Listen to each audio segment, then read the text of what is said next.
Success academy में आप सबનું સ્વાગત છે। આજે આપણે ડિબેન્ચરના નાણાં પરત કરવામાં 2023નો સમ સોલ્વ કરીશું। તારીખ 1/4/22ના રોજ કંપનીના ચોપડામાં નીચેની બાકીઓ આપી હતી। 3 બાકી આપેલી છે, એક ડિબેન્ચરની, એક ડિબેન્ચર પરત નીતિ અને એક ડિબેન્ચર પરત નીતિના રોકાણો। ત્યારબાદ કંપની દર વર્ષ 20,000 ડિબેન્ચર પરત નીતિ ખાતામાં ફેરબદલ કરે છે। રોકાણ પર વ્યાજ મળ્યા બાદ ડિબેન્ચર પરત નીતિના રોકાણો 20% નફા સાથે વેચી દેવામાં આવ્યા અને 31/3/23ના રોજ ઉપરોક્ત ડિબેન્ચર પૈકી 4,80,000ના ડિબેન્ચર શું કરવામાં આવ્યા છે? પરત કરવામાં આવ્યા છે। આપણે તૈયાર કરવાના 3 ખાતા છે, એક ડિબેન્ચરનું, એક ડિબેન્ચર પરત નીતિનું અને એક ડિબેન્ચર પરત નીતિના રોકાણનું। મેં પહેલેથી કોઠા તૈયાર કરેલા છે, જેથી દાખલા ગણવામાં સરળતા રહે। સૌપ્રથમ ડિબેન્ચરનું ખાતું, તો આપણને શરૂની બાકી આપેલી જ છે, 1/4/22થી ત્રણેયની આપેલી છે। હવે આ બંને શું કહેવાય? દેવા કહેવાય।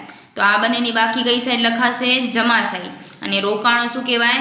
મિલકતો કહેવાય। તો મિલકતોની બાકી કઈ સાઈડ આવે? ઉધાર સાઈડ। ચલો સૌપ્રથમ લખી નાખીએ, 1/4/22 બાકી આગળ લાવ્યા। ડિબેન્ચરમાં કેટલા લાવે છે? 6 લાખ। ત્યારબાદ ડિબેન્ચર પરત નીતિ 1/4/22 બાકી આગળ લાવ્યા, એની કેટલી આપેલી છે? 4,50,000। હવે રોકાણો છે, મિલકત છે, એટલે તેની બાકી કઈ સાઈડ આવશે? ઉધાર સાઈડ। 1/4/22 બાકી આગળ લાવ્યા, એની પણ કેટલી આપેલી છે? 4,50,000। ત્યારબાદ આપણે જોઈએ તો આપણને શું આપેલું છે? કંપની દર વર્ષ ₹20,000 ડિબેન્ચર પરત નીતિ ખાતામાં ફેરબદલ કરેલ છે। ક્યાં કરેલા છે? પરત નીતિ ખાતામાં ફેરબદલ। તો પરત નીતિ ખાતામાં આપણે લખી નાખીએ જમા સાઈડ 31/3/23 છેલ્લી તારીખ લખાશે। અહીંયા શું લખાશે? નફા નુકસાન ફાળવણી ખાતે કેટલા કરેલા છે એણે? 20,000।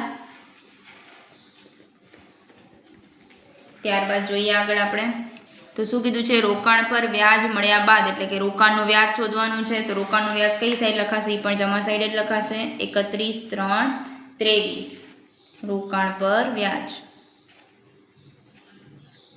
હવે રોકાણ પર વ્યાજ એટલે કેટલા ટકા આપેલા છે આપણને જોઈએ તો રોકાણો 4,50,000ના છે અને 8%ના ડિબેન્ચર છે, એટલે 4,50,000 ના કેટલા ટકા આવશે?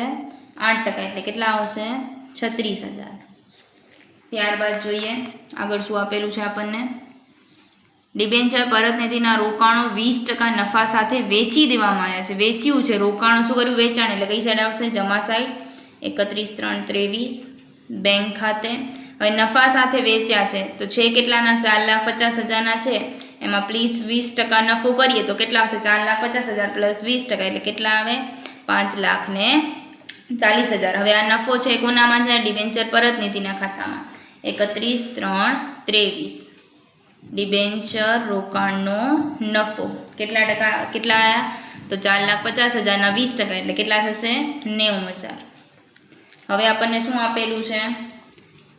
તો કે તારીખ 31/3/23ના રોજ ઉપરોક્ત ડિબેન્ચર પૈકી 4,80,000ના ડિબેન્ચર શું કરી દીધા છે? પરત કરી દીધા છે।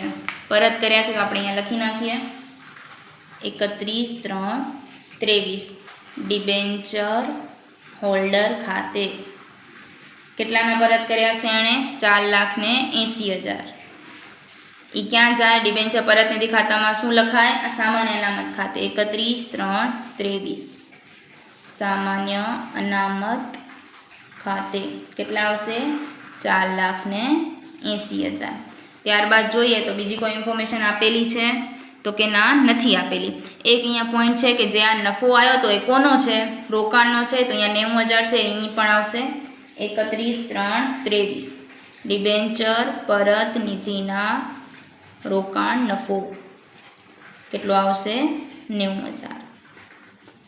ચલો હવે આની બાકી આગળ આવે આપેલું છે, ડિબેન્ચર હોલ્ડર આપે એટલે 6 લાખમાંથી 4,80,000 માઇનસ કરીએ એટલે કેટલા આવશે? 1,20,000। અને શું કહેવાય? તો કે બાકી આગળ લઈ ગયા। કેટલી આવી આની બાકી આગળ લઈ ગયા? 1,20,000। ત્યારબાદ જોઈએ તો 4,50,000 પછી 20,000 36,000 અને 90,000 આ બધાનો સરવાળો કરી અને માઇનસ કરીએ 4,80,000 તો કેટલા આવશે? 1,16,000। આને પણ શું કહેવાશે? 31/3/23 બાકી આગળ લઈ ગયા। આની બાકી કેટલી આવે છે? 1,16,000। ત્યારબાદ અહીંયા જોઈએ તો આનું ટેલી થશે અકાઉન્ટ, તો કે 5,40,000 છે। અહીંયા બાકી આગળ આવ્યા 4,50,000 હતું અને નફો એનો 90,000, તો 4,50,000 વત્તા 90,000 એટલે કેટલા થાય? 5,40,000। આખો દાખલો તમે જોઈ શકો છો। Thank you.